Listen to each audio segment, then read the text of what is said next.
Hello and welcome to Share My World.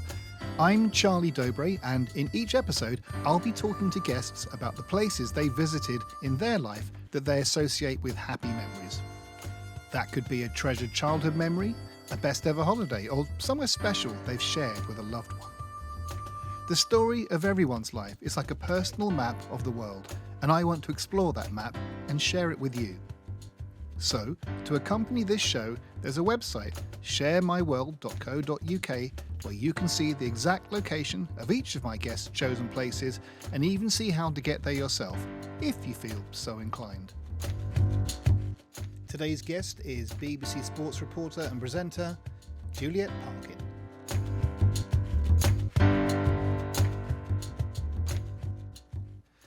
Parkin. Juliette, hi. And welcome to Share My World. It's great to have you on. Thank you. It's great to be here.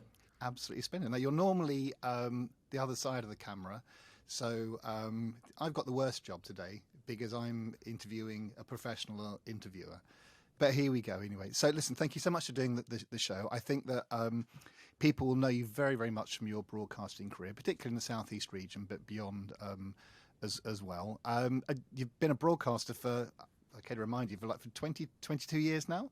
About 22 years, yeah. About 22 years. It's frightening, isn't it? I've been with the BBC definitely over 20 years. So I've had a variety of roles within that time, within radio, in the production side of things. So it's very much sort of off camera. And then in news for a long time, and then, as you know, in sport for the past 4 or 5 years. So a real mix of roles within the BBC, but yes, spanning some 20 plus years, I'm afraid. How excellent! And I think it's one of those jobs where people would say it's probably in some respects the best job in the world. I know you've done Wimbledon, the Women's Euros, Olympics, the Open. I mean, that's great, isn't it, to get paid to go along? Obviously, you have to work when you're there, but pretty cool to go to those events still, I would think. Oh, I mean, it's a great shame, isn't it, to have to work at these events because, when you go along, you just want to be part of the crowd and soaking it all up. But what a privilege, really, to go to such fantastic events and get paid for it, be working, I remember when the Women's Euro came to Brighton a couple of times, came to the Amex. And it was fantastic because I was reporting live. I was pitch side as the Lionesses were warming up and actually went live the minute they started warming up behind me. And it was just one of those moments where you just think this is going to be hands down a career highlight because there we were reporting live. This stadium was absolutely packed to the rafters. The atmosphere was incredible.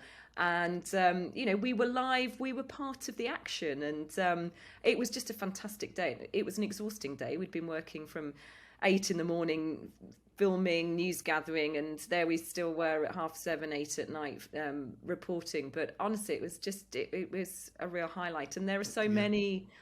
There are so many like that. I could go on and on talking about the great events that I've been so lucky to go along to. Am I right in thinking the three counties was the first job in broadcasting? That was my first job. So that's right. So I did a postgrad in broadcast journalism. So after I'd finished my undergrad at Birmingham University, I then went to City University in London for a year and did a postgrad course in broadcast journalism. And during that time, we did various different work placements. And one of the work placements I did during that course was 3 weeks at BBC Three Counties Radio in Luton. And it was just very lucky that by chance my parents lived down the road. And so I stayed with them for a while and went and did a few weeks at Three Counties, finished my postgrad course. And then I thought, well, I'd had a great 3 weeks at Three Counties Radio. So I went back and knocked on the door and said, hi, I finished my course. Have you got a job? And they said, oh, not right now. So I said, look, I'll do anything. I answered the phone. I made the tea. I just threw myself at anything, any role that was going. I worked in various district offices there and kept saying, have you got a job? Have you got a job? And they put me on sort of various late night radio shows, all that sort of thing, Christmas Day, Boxing Day. And finally I got my big break and I got my BBC staff contract. which was just so precious. And I'd got a job there, reporting and producing. So I was sort of going out on the road reporting on stories. I was producing programs back at base, and I was doing news bulletins as well. So bit of everything, but I was very much the rookie. I was the one that didn't realize that you had to actually take leave on Christmas Day and Boxing Day and New Year's Eve and New Year's Day. And so I got my first ever rota, my first ever shift rota through the year I started. And I looked at it in December and I said, well, this can't be right. I said, I'm down to do Christmas Eve, Christmas Day, Boxing Day, New Year's Eve, New Year's Day. And they said, oh, yeah, didn't you realize you're meant to actually book those days off as leave? So that was a little bit of a shock to the system, reading the news on the radio at 5 a.m. on Christmas Day. But, you know, it's an initiation, isn't it? I think that's definitely an initiation. I'm sure you've never done that to anybody since, you know, jumped in on the rotor. I certainly have never done that. But listen, let's stick in Bedford for your first special place that you told us about. So where did you choose and why did you choose it? Okay, so I chose a place that actually remains very special to me, and that's Bedford and County Athletic Stadium. So I wasn't actually born in Bedford. I was born in Alnwick in Northumberland, but we sort of gradually progressed down the country, and we spent a number of years then in Bedford. In fact, my family still live in the Bedford area, but we moved to Bedford, I think I must have been about 5. And when I was 10, I took part in a local fun run just near Bedford. And I can remember it, I was wearing these sort of toweling shorts and a t-shirt that we got free from the Weetabix box. It was those days where you could save up the coupons, and if you got enough coupons, you could send off for a free t-shirt. And my dad had sent off for this free t-shirt. And this t-shirt, this bright yellow t-shirt arrived from the Weetabix packet. And I was so proud of this shirt. And I went and did this fun run in this Weetabix t-shirt and my little sort of toweling shorts, and did pretty well. I think I came second in this local fun run. And somebody there said, look, you know, she's good. Why don't you bring her down to the running track? So off we went. I think I was 10, and turned up again in the same Weetabix t-shirt and the toweling shorts, because that's the sort of thing I thought you wore for athletics. And we went down to this track, which at the time was a cinder track. And every time it got wet, so when it rained very heavily, the inside lane was mud, basically. You got covered in this filthy cinder. So when I arrived, Bedford and County Athletic Stadium was a cinder track with a very small clubhouse. And I turned up in this shorts and t-shirt and joined a group led by 2 fantastic coaches, Alec and Rosemary Stanton. And off we went on the first night doing some training, and Rosemary said to me, oh, do you have a tracksuit? And the only tracksuit I had at the time had a ballet shoe on it, because I was very into ballet, and we thought that maybe that wasn't the thing to turn up to the athletics track in, a ballet tracksuit. So we found a tracksuit to wear, and the rest is history, really. And that defined, I would say, my childhood in Bedford. So I joined at 10. I did my first race, an English national cross country under 11s at the age of 10. I think I came 200 and something. It was a huge experience, but I joined and grew up with this group of runners at Bedford and County Athletics Club who are still my best friends. We've stayed in touch. We've all dispersed to various different places up and down the country, but we remain the best of friends. We trained 4 or 5 times a week together. We raced at weekends. We did cross country during the winter. We did track in the summer. So we spent most of our free time as a running group outside of school, and we all were at different schools across the Bedfordshire area. And among that group was a runner called Paula Radcliffe, who you'll probably have heard of. And Paula was part of the group. Nobody was treated any differently. We were all one group. We went out on training runs together. We ran the streets of Bedford after dark at night in our running shorts and vest in the middle of winter. And we became very well known in Bedford. We did 5 mile loops around Bedford, 7 mile loops. We ran up and down the embankment. We had all these different routes we used to run, and we ran together as this group. And we became very well known across the country because we'd go to these races and we'd just clean up. We'd win everything. So we'd win the national cross country teams at under 13, under 15, under 17, senior. We'd go everywhere and we'd win. And we became quite notorious because we became quite annoying, I think, because we won everything. And of course, we had some very talented athletes, not just Paula. We had Liz Yelling, who also went on to be an Olympian. We had several athletes in that group who were international runners. We'd all made it to Southern representation, England representation. We had some great athletes, but nobody was bigger than the group.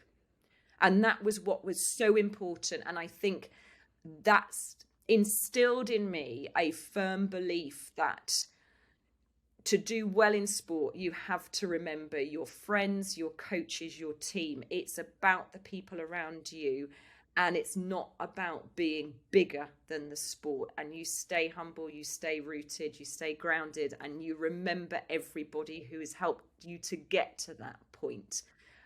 Because even in quite individual sport like running, there is a whole team around you, and there are people who are looking out for you. My parents came to every single race. I think actually, even when I'd gone to university, they still turned up at the Bedford and County races, because that was our life, and we loved it, and we loved our friends. And I have to say that they're still my best friends today. And it was just an incredible experience. And I returned to Bedford just a few weeks ago because Alec and Rosemary, our coaches, have just announced their retirement from coaching at Bedford and County after 50 years of dedication to coaching at that club. And they created a group that were kind, that looked out for each other.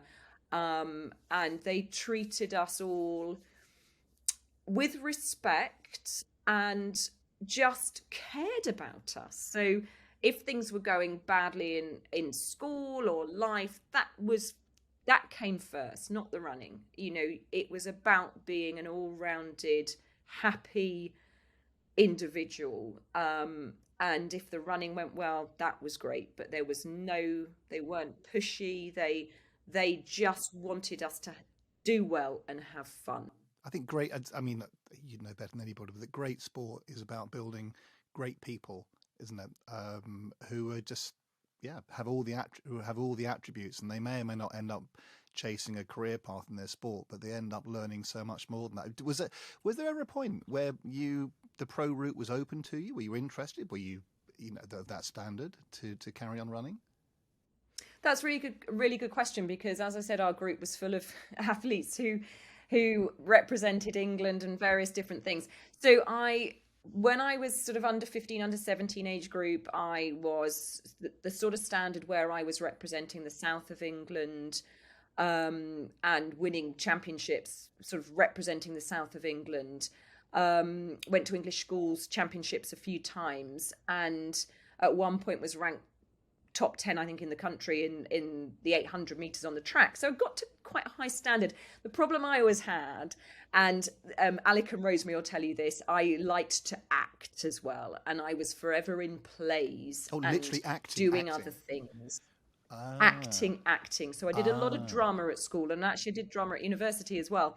I liked to be part of everything. And it's funny, my parents will tell you this. I wanted to sing, I wanted to act, I wanted to do music, I wanted to do dance, I wanted to run, and I wanted to do everything at the highest possible standard. And you can't do everything to a high standard without something having to give. And so often when my athletics was going really well, then I'd announce that I had a play schedule at school that I needed to rehearse for, and then the two just at times were not compatible. So I'm not sure I ever perhaps achieved my full potential with the sport, but the key thing is I'm still in the sport. And my dreams of representing England were actually realised a few years ago, actually in 2017, when I represented England Masters in the marathon. So I finally got my England vest. It was a few years after I left Bedford and County, but I finally got my England shirt running in the marathon for the Masters a few years on. But I think that's I think testament to the sort of the positive atmosphere that Alec and Rosemary created at Bedford and County, and that many of us are still in the sport. So it was such a good, positive experience that I've never left running. And everywhere I've gone, university, when I've moved abroad, when I've moved house, when I've moved to different towns or cities, I've always taken running with me, and it's been wonderful because it's been such a way to get to know a new place, get to know new people.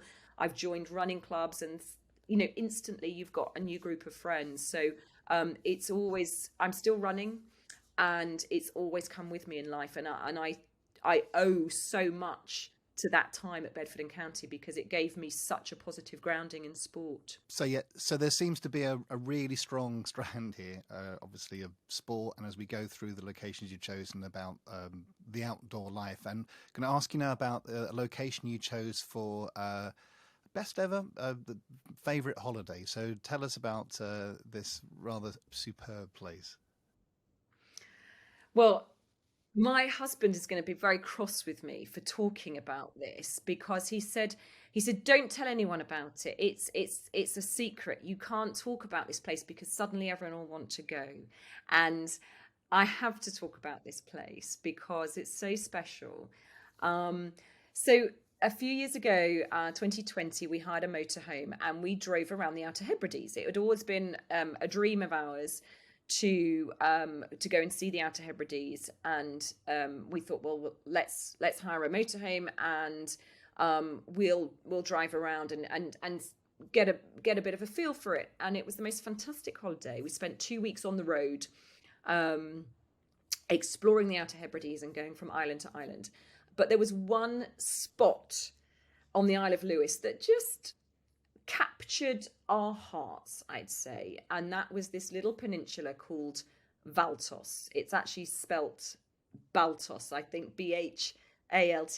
But it's a tiny little peninsula, not particularly much to look at, but the most incredible beaches, white sand, turquoise water, crystal clear. And there was, to us, it just felt like there was a real calm about the place, very quiet, a community of a few houses, some crofts, and these just stunning beaches with no shops. There was no cafe. You don't pop down the road for a quick Costa. There's just nothing there. Not even, there's no ice cream sellers. There's none of the tourist traps that you find in a lot of holiday destinations. So I suppose it's not an obvious holiday destination at all, but it was just somewhere we really felt at peace. So we then booked the following year to go again, and this time found a little cottage to rent and had another week there of just absolutely wonderful, blissful peace and quiet. We do love the outdoors, as you mentioned.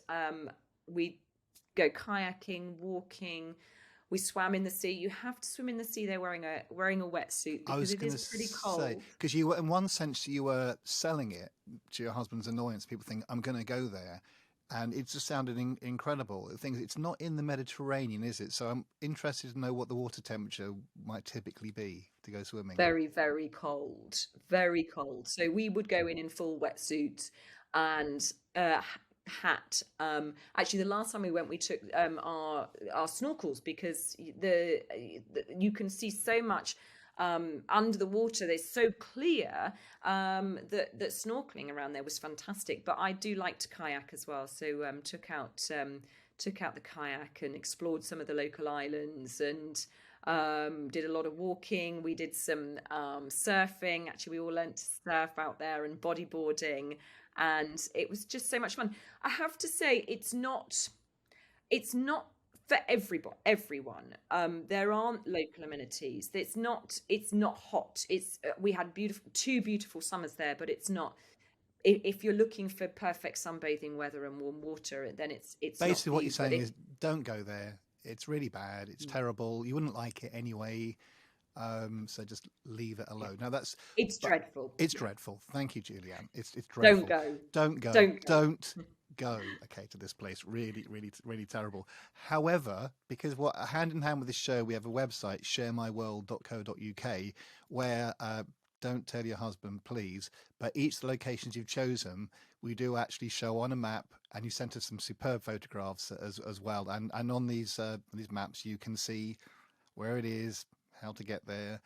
Google Street. The good thing is it probably isn't a Google Street View for that particular one, which your other locations may have. So maybe I think you're safe, and it sounds absolutely superb. And I'm not a cold water swimmer, even though I quite like the big coats, but I'm not really into it, so I'm safe. But that just sounds absolutely idyllic. For your third special place, we asked you to talk about somewhere where your vocation became clear, a real high kind of important point in your career, and you chosen again a really fantastic place. Tell us where you chose. Oh, well, I chose Wimbledon. And this was interesting because um, I've been to Wimbledon a lot of times to watch the tennis. We've been lucky enough in the ballot a few times to go along and watch for the day. I used to queue with friends when I was younger. We used to get in the queue and stand there for hours waiting to get in. So I've always loved going to Wimbledon as a tennis fan. But there was one day in my when I was at work that I think changed the course of my career. And I was asked to go to Wimbledon to report for a day because our sports reporter at the time, I think, was unwell. So I was asked to go for the day. And it was so interesting because I had done, as a member of the public, the whole Wimbledon tour, where you get the tour of centre court and the broadcast areas, and I remember standing there with a friend doing this tour, thinking, well, wouldn't it be great to stand in the broadcast area, reporting live with centre court behind me? And then I found myself one day standing in for the sports reporter and standing in that very location up on the media terrace. And it's wonderful, the media terrace. You have all the cameras up there and you get this wonderful view of the show courts behind you. And you can sort of look down and watch everything going on. You don't get access to the show courts to watch, but obviously you can walk around the grounds and soak it all up, and go out with a camera crew and chat to people out and about. And that day was just wonderful. And the moment when I was it was 6:30 in the evening, and I was live from Wimbledon doing my bit into our program for BBC Southeast, and I thought, I just love this. And it changed the course of my career for me, because up to that point had been a general news journalist. That's what I trained as, a news journalist. I'd been doing a mixture of court cases, fires, various different news stories, anything that was thrown at me on the day. And I realized that what I really, really wanted to do was sports journalism. And that day, I think, just cemented that for me. I realized that my passion was sport. My interest had always been in sport. I think when I'd put out a lot of story ideas to the news desk, it had always been in the area of sport. And then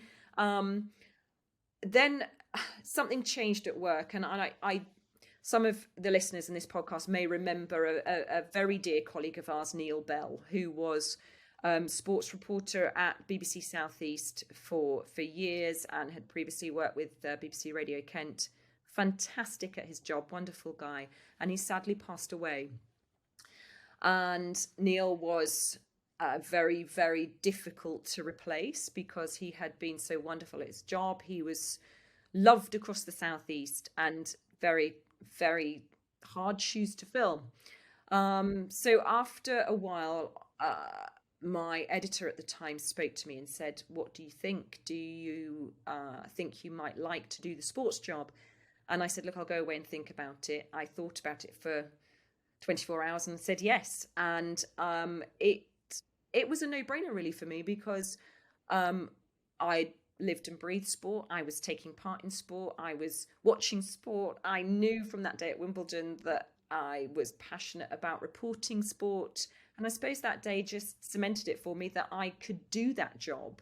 Um, and so I said yes. And what followed was 4 years sports reporting for BBC Southeast. So just incredible, and so many different stories, not just elite sport, not just professional sport, but so many stories about how sport has changed lives, and changed communities, and sport as a tool for tackling mental health issues, for tackling obesity, for changing communities. So it's been an interesting journey. No, absolutely. And as you said that earlier on, we were speaking that this is the power of sport, isn't it? And I know that when, looking back at some of the times when you've spoken to people, interviewed people, it's the person's personal story that comes through. They may have won that race, not won that race, scored that goal, not scored that goal, but it's just people seem to open up more, don't they? They have a sport as the background, then you just find out so much more about the person. I'm sure that's something which you must have really enjoyed doing. I think what I've learned over these years of reporting sport is the power it has to change, and the power sport has to change perceptions, not just in sport, but in society as a whole. And I think it's so incredible in that way. I mean, I remember one piece I did about a a club in Kent that had set up a football club to tackle obesity, because it was a part of Kent where obesity rates were incredibly high, particularly among men. So they'd set up a club for men to come and play football. So it was using football as a tool to deal with obesity. And the men weren't turning up being told they had to lose weight. They weren't turning up being told they had to go on a specific diet. They turned up to play football. As simple as that. And through football, the targets were not just scoring goals and winning, the targets were losing weight along the way. But football was that tool to make a change. And similarly, I've done stories about football for bereaved groups, for groups who are dealing with suicide, for dealing with serious mental health issues. And football is simply that tool for change. It's not, oh, you turn up and speak about this issue that you can't talk about. Let's play football. Let's all come together as a team, and then it might be easier to talk about these difficult issues. And so many times I have seen in sport how literally life-changing it can be for people. I remember one year I covered an incredible woman who lives in a part of Sussex, and she set up running groups for people who are on the brink of taking their own lives, and they have literally turned up to the group and joined and felt part of something, and felt that mental lift that sport can give you. And that change is incredible. That change, that just simply being part of a running or walking group, something as simple as that, walking and talking, can turn you from one day feeling like you are not worth living to then feeling that you are valued and loved the next day. It's extraordinary. I mean, thank you for your application to UK Sports Czar. I think you've got the job. It's no, but that the power of sport, because you are from sport. You're a runner. You're a swimmer. You talk to people about sport. You clearly have a passion about sport. And I think sometimes people who aren't into sport, who maybe were excluded from sport, feel exactly that. It can feel like outsiders. And I think it's so important, isn't it, for people to understand that it's so much more just than about the running, the swimming, the football, whatever it is. It's all the stuff you say, incredible for health, for mental health, for everything. And I think you're a fantastic advocate for it as well. So with our fourth place you've chosen, the special place, is somewhere you've shared with someone special, a special person in your life. And we're back outdoors for this one, unsurprisingly. So tell us about your next special place. Okay, so this is a very special place, and we have always, myself and my husband have always loved the outdoors, and whether that's running, swimming, hiking. And he grew up holidaying in the northwest of Scotland. He had My husband had family connections up there, and would spend most of the summer holidays up in the hills of the northwest of Scotland. And when we met, he introduced me to this place, which is just absolutely stunning. And you walk out into the hills. This is in beyond north of Ullapool, in a place called Lochinver in the northwest of Scotland, and the scenery around there is just incredible. And if you love hill walking, you love some decent days out walking, well, there are some real challenges up there. And we went up there a couple of times, and I remember being absolutely struck by Sylvan, which is one of the hills up there. I think technically it'd be still a hill or not a mountain, but it looks like a mountain. It's kind of over 2,000 foot. It's a big hill, isn't it? I don't know. It certainly is, but it's incredibly imposing. And when you arrive in the area, Sylvan, you see it from so many different angles, and it looks so different from so many different angles. And of course, the weather is very changeable up there. So often when it's very wet and cloudy, the cloud sits below Sylvan, and it's got this sort of sugarloaf end, which often just looms above the cloud. And it's incredible. It can look a little bit overwhelming. As a walker, you might think, oh no, I'm not going to go anywhere near that. But we decided one day, we were up there, this was before the children came along, and we were up there on holiday, and we thought, right, it's a clear day, because you have to approach it on a clear day, Sylvan. It's not something you'd want to do in difficult weather. So we said, right, a whole day, we will go and we'll get to the top. So off we went, and we were in our 20s, fairly naive about how tough this was going to be.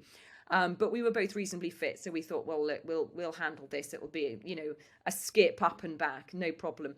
So off we went, and we walked for a long time before we got to the foot of Sylvan, and we realised that you have to walk up in the saddle bit in the middle. And we scrambled up, and it was a fairly difficult walk all the way up the top with a little bit of a climb. And then we walked out over this sugarloaf part of Sylvan, because the other side, the ridge, is a little tricky to do. So we went over the sugarloaf part, and we got right to the top, and we looked out. And for my husband, it was the most special moment, because he could see the area where he'd grown up holidaying as a child. And so much of that area, the lochs, the hills, the scenery, the surroundings, are so special to him. And we were exhausted. We got to the top. We were parched, dehydrated, hungry. And we sat down, and he said, and this is the point where I go down on one knee and ask you to marry me. And I was completely taken aback and said yes. So there we were. He proposed after this, and I looked hideous. We'd been, we were probably covered in midge bites and all, completely hot and sweaty and bedraggled from this big walk. But there we go. He proposed on the top of Sylvan, which you can imagine had these most wonderful views. And he'd carried this little bottle of champagne all the way to the top, and we couldn't touch it because we were so dehydrated and thirsty and hungry. And we said, we can't touch that champagne. So then we decided to make our descent and walked all the way back, absolutely exhausted, but also elated, because we'd got engaged, and his dad was there at the bottom waiting for us. So it was a great day. It was an exhausting day, but obviously very memorable. And whenever we go up there, and we go up there quite a lot to that area, that wonderful place. It's always so special. And every time I see Sylvan, like I say, the angle that you see it at, the way it appears to you is different every time. But every time I look at it, I just remember being up there at the very top. I think this is another place that your husband can be safe no one else is going to go and propose at. It's a little bit tricky to get to. Although when looking into it, because I wasn't aware of this hill come mountain, and it looks absolutely incredible around there. But here's an interesting fact, which you probably already knew, Juliette, that possibly oldest person ever to climb it was the actress Sheila Hancock when she was 83. There we go. Wow. Because apparently, now I must admit, I didn't happen to know this. I did have to Google it, but it seems that they made a film in 2017 called Edie, so filmed in 2016, and she was the main character.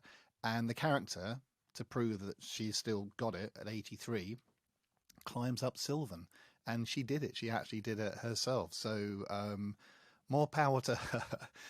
Yes, I've seen a trailer for the film actually, and I must watch it just to really bring back some memories of the area. Actually, it's quite a tricky climb, and you don't try and go the other way if you do climb it, because it's got you come into a saddle, Sylvan, and then you can walk the Sugarloaf end, or there's a sort of quite a tricky ridge the other way, and that is quite a difficult climb the other way. So if you do it, you go up towards this sort of the wider sort of Sugarloaf part of it. But it's a fantastic area for walking. It's not just Sylvan. There's so many wonderful climbs up there. Well, it's a absolutely stunning place. And the next place you told us about, a special place where you felt at peace. You brought us right back down to sea level. Thank goodness, because I've got a terrible head for heights. I could barely look at the photograph.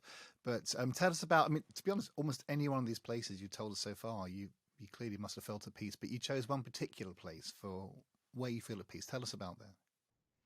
So, yeah, this was a holiday, a bit of an unexpected holiday a few years ago when both both my husband and I, both our dads were in hospital, so we didn't want to go anywhere too far away.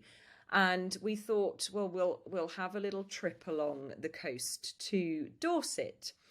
And we stayed at a local sort of holiday park and thought, well, we'll have a few days in Dorset. We love the coastline down there, some beautiful beaches. And we walked down one day to Durdledore Beach, which is obviously a very famous location on the south coast. And we sat on the beach for a while, and we thought, well, this is quite busy. And it's a bit of a tourist spot there. You may know it. A lot of people come to the top to look at the view and to take pictures of Durdledore, and it's a stunning location.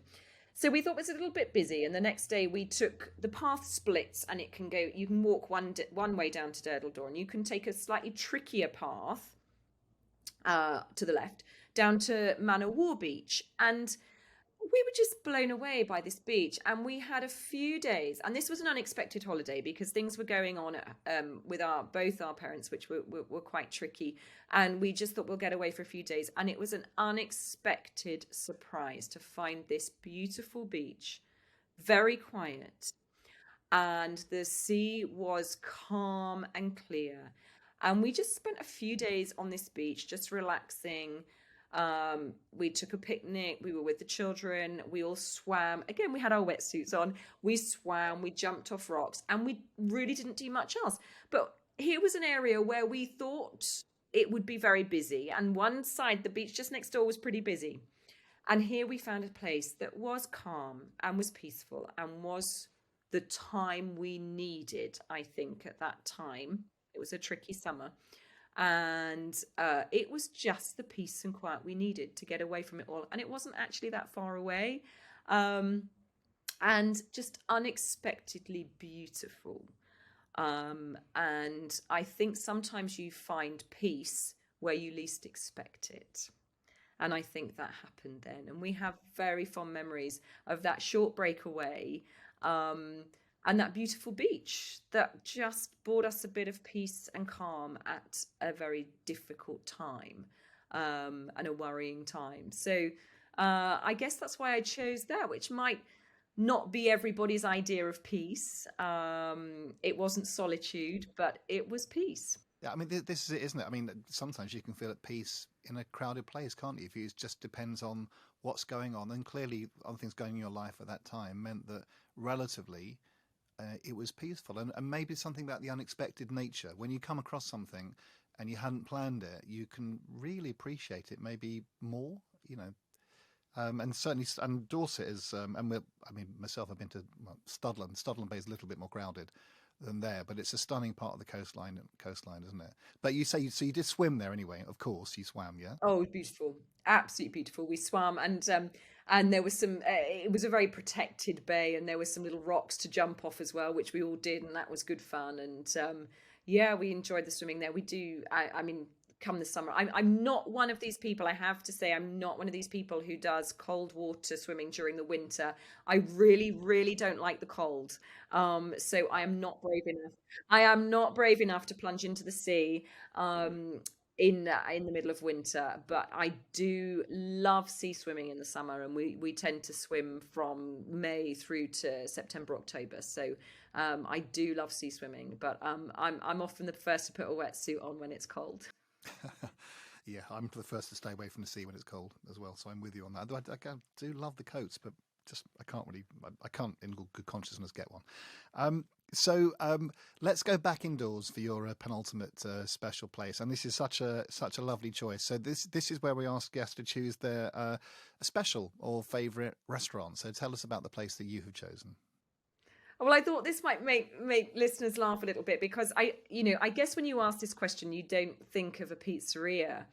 Um, you might think of something where the food is, particularly special or particularly expensive, or somewhere that's in a stunning location. But this takes me all the way back to Bedford again, because this place um, just has some incredible memories for me. Sant'Agnello's is a pizzeria in Bedford, and you ask anyone who lives or has ever lived or ever been to Bedford for a pizza place recommendation, and they will say Sant'Agnello's. It's a family-run business. It's been in Bedford for longer than I can remember. It's been going for years and years. And when we first moved to Bedford, this was one of the first restaurants we went to because it's round the corner from a hall where we all used to dance, where we used to do ballet. And as a family, we went there when we were all very small. And I've got two older sisters, so there were three of us and my mum and dad, and we went to this place. And I have great memories of it as a kid because we used to find it so exciting that you could go and watch the pizzas being made. And they make them right in the middle of the restaurant and they put them in the pizza oven. You can watch the whole process of them being made. And it is a family affair. It is run by father, son, aunties, uncles, brothers and sisters. They're all involved in the running of this restaurant. And so I went there when I was little. I went there for 18th birthday celebrations. I went there for other birthday celebrations. We used to go to Sant'Agnello's and hire out half of the restaurant after major running events. So we went there as a running club with parents and sisters and brothers and the whole team. So it was very much a place of celebration. Fantastic pizzas, the best pizzas you'll get in town. And the menu, I think, has never changed from when I was 5 years old to when I went last month for my, actually, I went just before Christmas for my niece's birthday. The menu is just the same, hasn't changed, just the same. Not changed a bit. The tablecloths are still red and white, sort of check tablecloths. So the the restaurant's not changed. The tablecloth covers haven't changed. The family hasn't changed. The same family still run the place, and the family that run the place recognize us. They know us. They know us well. They know my dad, and they greet us today in the same way that they greeted us when we first walked through the door when I was 5 years old. So it's so lovely to go to a place where where they're friendly, and I love that sense of things staying as they are. Everything changes, doesn't it, so much in our lives, and a place that has retained that atmosphere, that family feel. And I think this there's a lot of nostalgia for me going back to Bedford. I mean, a lot of people probably have never heard of Bedford, but it was where I grew up. It was, where my family are. I got friends there, and so it's a very nostalgic place. So this is probably more about the nostalgia than about the pizzas. But for me, every time I go back there, that's a bit of my past coming back, and in a really good, wholesome way that is about eating pizza. I mean, what's not to love? But yeah, Is it's pizza just running wonderful. food as well? I'm interested you went there in athletics time. Is that really good? Is that recommended I'm running not food? I'm not sure it's recommended running food, but we used to go there. We used to go there after the biggest race of the season, so I guess it was okay after the biggest race of the season. Um, but no, just wonderful. It just such a fab place, and we when we went for my niece's birthday and they brought out a birthday cake, the whole restaurant erupted into happy birthday. It's just that kind of atmosphere and great memories. It's interesting. You say it hasn't changed. Again, I don't happen to know this, but I had a peek at the website, and it seems that the other thing that hasn't changed since they opened in 1980 is the chef. The website currently says it's the same chef. So give him a shout out, Antonio Centani. I'm sure Chef Antonio for the whole time since 1980 has been the chef. So talk about continuity. Next time I'm in Bedford, I will definitely be going there. I might even divert from nearby, but that just sounds so lovely. And you sent us such a lovely illustrating photo for that restaurant with the generations moving on of your son, I think, with the pizza, which is definitely larger than he is. Oh, that was my son. I mean, he's a few years older than that now, but it was such a funny photo because the pizza is so big that you think it's impossible that he could ever get through that. But there is no children's size pizza and no adult size pizza there. There's no differentiation. You just get the pizza and off you go. That's there's a standard menu, so that's that. But I have to say they are wonderful. Brilliant, brilliant. But that is definitely on my visit list for a shadow of a doubt. Now, for the final of the seven places you ask people to choose, it's somewhere that you have not been yet. It's somewhere you would absolutely love to visit one day. And when I saw what you'd told us what it is, I was a little bit shocked, to be honest with you, because having gone through all the great outdoors and all the sports and the rest of it, we end up with you choosing a city of something like 7 million inhabitants, where nearly half the population of the entire country live in this city. So tell us about this intriguing place and why you chose it. Well, among the inhabitants of this city is my husband's uncle. So my husband's uncle lives there, and we have always promised that we'd visit, and he would welcome us with open arms. And so he would love us to come and visit one day. And it's just somewhere we've never explored and have always wanted to explore South America. And we have always said to my husband's uncle that we'll visit and never have. And we feel that it's time to do that. And we've explored a lot of places, but we've never ventured to South America. And I think it's time. Yeah, So that's a long. I It's think Santiago. That's a long old trip on a plane. I'm thinking, isn't it? it's a long old trip, but obviously we'd have somewhere to stay when we got there, and we'd have a tour guide in my husband's uncle for a while, and then I think we'd go and explore.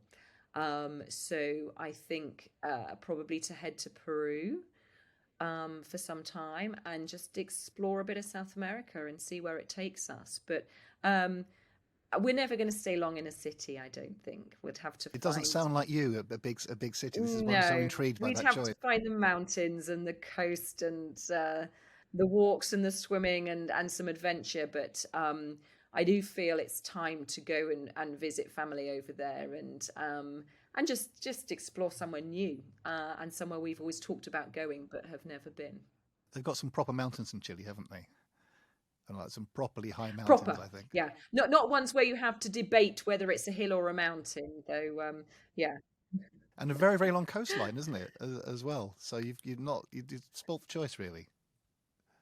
Yeah, a very long coastline. I mean, you couldn't get a longer coastline, I don't think, than Chile, could you? But it's yeah, we certainly are looking forward to exploring. I mean, it's one of those trips you've got to plan, isn't it? You have to plan every day and know what you're going to do every day.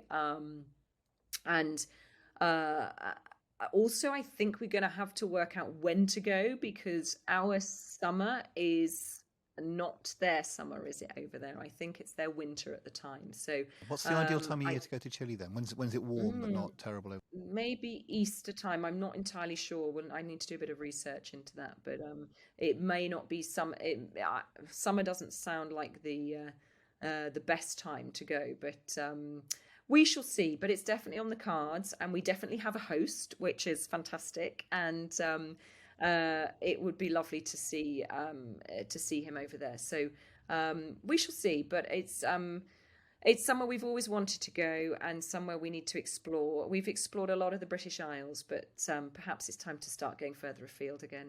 No, absolutely, absolutely. It looks like I say, it's an incredible city. I've absolutely never been there, but when you look into it, it's there'd be a lot to do. Even though you're not a city person, I suspect you wouldn't be bored if you went there, would you? I don't mind a city break actually. I do like a city break, but a couple of days is good. A bit of sightseeing, and then yeah, I think somewhere to walk or swim or just be in some space away from people as well is good. But yeah, I don't mind a city break at all. But yeah, not too long. Absolutely, absolutely. Well, listen, if, listeners and viewers of this show, if you want to go to sharemyworld.co.uk, you can see all the locations that Juliette has chosen. It's really quite a broad range. There's some stunning places there as well, and clearly some fantastic memories. Juliette, to bring us right up to speed at the moment, I think I've noticed you're going out and starting to do some talks just to maybe teach people a bit about visual storytelling and maybe spread your skills out. Do you like doing the public talking as well?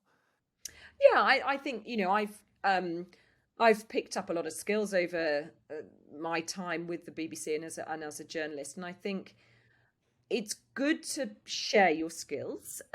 Certainly, I think with new generations of journalists coming through, I think it's good to pass on skills. But also, when you talk to people about your time and your career and what you do and what you've done, you suddenly realize actually how much you know or how much you've done or places you've been. And I think it's good to do that sometimes, to share your knowledge, because I think it can make you feel a lot more positive about what you've achieved and what you've done and what you do actually know. Because I think sometimes we're all a bit too, I think we don't we don't like to talk about what we know and to really sort of not boast, that's the wrong word, but we don't really shout enough about what we know and the skills we have. And actually when you start sharing them and passing them on, I think you realize the knowledge that you have stored up over all that time.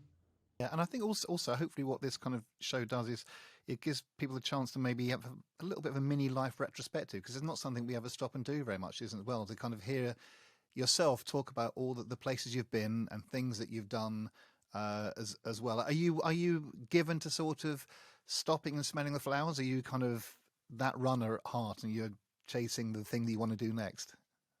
Well, that's interesting, isn't it? Because at the moment, I'm actually on sabbatical from the BBC. So I am taking a few months out to stop and to step back and actually to look at my career and where I've been and where I'm looking to go.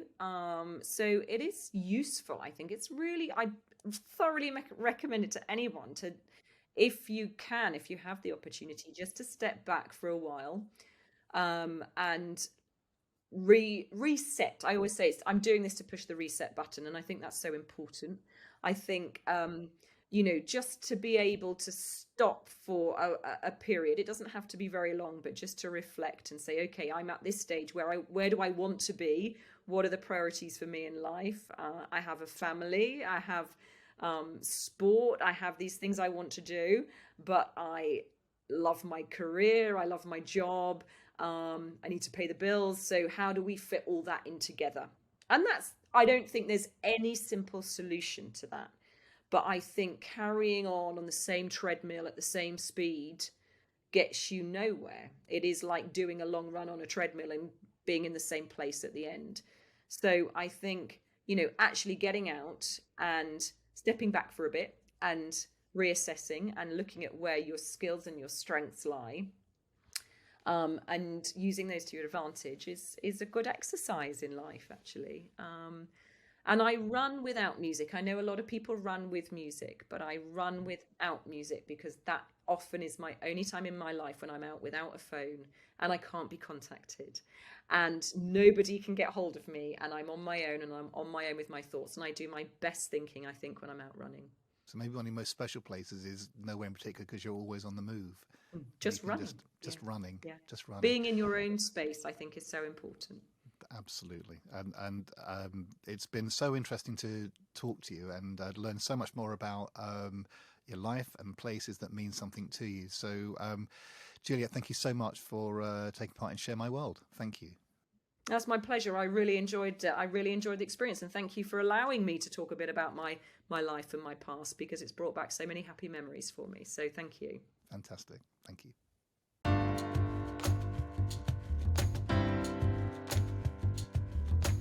Share My World is a Good Intent Media production. For more episodes, visit sharemyworld.co.uk. Listen via your favourite podcast platform, or watch the video version at youtube.com/@sharemyworld. Thanks for listening and watching.